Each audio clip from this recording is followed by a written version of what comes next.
Ale to sa úplne nedá vysvetliť po telefóne, preto potrebujem osobné stretnutie, dáme nejakú kávu, povedz kde a ja tam budem.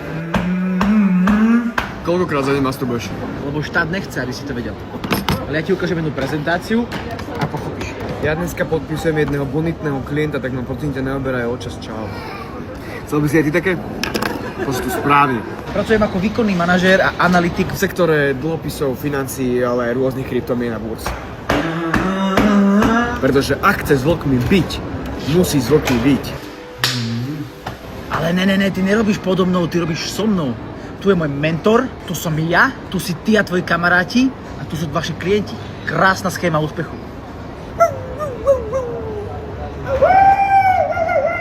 Poznáš knihu od Roberta Kiyosakiho, Chudobný otec, bohatý otec? Vieš čo, táto kaviareň je niečo ako moje vysunuté pracovisko? Vôbec to nie je časovo náročné, ja za tebou príjem kúď aj domov. Neexistuje lepšie šetrenie ako dlhodobá investícia do akcií.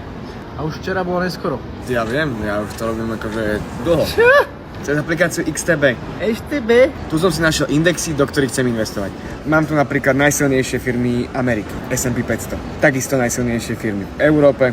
Následda Aqua? To sú napríklad technologické firmy ako Facebook, Google a tak ďalej. Jasné.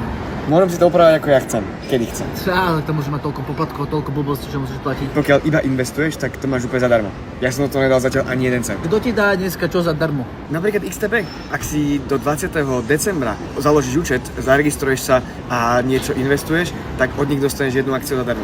Tak toto je, že slejáda. Slejáda to je. Tak to je slejada. Nakupujte svoje obľúbené akcie s 0% poplatkami cez XTB a keď sa zaregistrujete do 20. decembra, dostanete akciu zadarmo. Link na appku nájdete na mojom profile in my bio.